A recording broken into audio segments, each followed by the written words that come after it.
चौड़े हैं, महायुद्ध का खतरा मंडरा रहा है। अशरफ हमारे सहयोगी जुड़े हैं, आप उनका रुख करिए।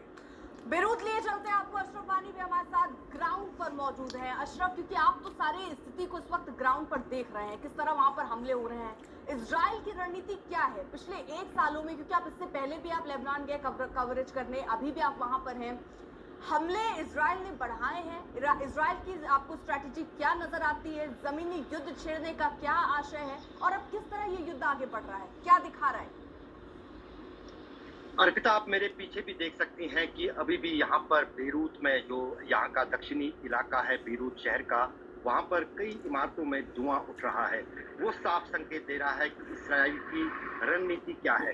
दरअसल पिछले एक साल के दौरान, यानी 8 अक्टूबर 2023 से 8 अक्टूबर 2024 तक वो पूरी तरह से व्यस्त थे गाजा में। और जो अभी आशुतोष समझा रहे थे कि करीब 41,000 से भी ज्यादा लोग वहाँ मारे गए हैं, लाख के करीब घायल हैं। 60 से 70% जो पूरा शहर है वो तबाह और बर्बाद कर दिया है इजराइल ने हमलों में, ताकि हमास की कमर टूट सके। हमास की कमर तो अभी नहीं टूटी है, क्योंकि अभी भी कुछ बंधक जो हैं 100 के करीब वो हमास के पास हैं।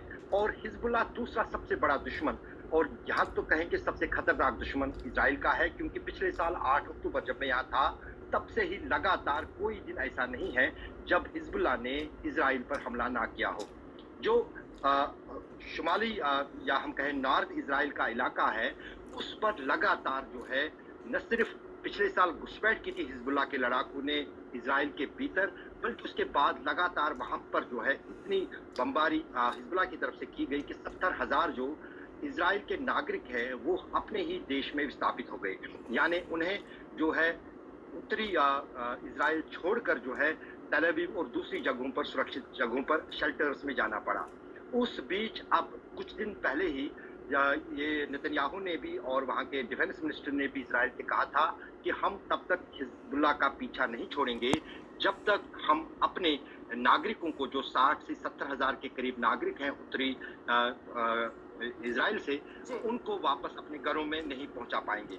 लेकिन वो काफी मुश्किल लग रहा है, क्योंकि ये लड़ाई हमास तो बहुत छोटा ताकत है, हिजबुल्लाह बहुत बड़ी पावर है, उनके पास हथियार भी अधिक है। उनको सेना की तरफ से प्रशिक्षित किया जाता है ईरान की मदद से। ईरान के रेवोल्यूशनरी गार्ड, जो सबसे एलीट फोर्स मानी जाती है ईरान की, वो उनकी सुरक्षा और जो प्रशिक्षण वो देती है। तो उन्होंने उसका नमूना जो है कल भी दिखाया, जब हाइफा पर सीधे मिसाइल से हमला करके वहां पर 10 लोगों को घायल किया। इस वक्त खबर आ रही है कि अब जो जमीनी युद्ध है उसकी तैयारी पिछले कई दिनों से चल रही है, लेकिन हो सकता है कि इजराइल की जो थल सेना है वो दक्षिणी लेबनान के भीतर घुसे, क्योंकि घुसने के बगैर वो हिजबुल्लाह को खत्म नहीं कर सकते हैं। वहाँ सीमा पर हिजबुल्लाह के बड़े इंफ्रास्ट्रक्चर है और जाहिर है कि उसमें समय भी लगेगा। यानी अभी संभावना यही है कि ये आगे और तेजी के साथ बढ़ सकता है। लेकिन ये पिछले एक साल से, क्योंकि एक साल की ये बरसी है जो हमला हमास की तरफ से हुआ, उसका बदला इजराइल ले रहा है। किस तरह के हालात बदले इस रिपोर्ट में देखिए। और ये सिलसिला अब तक जारी है।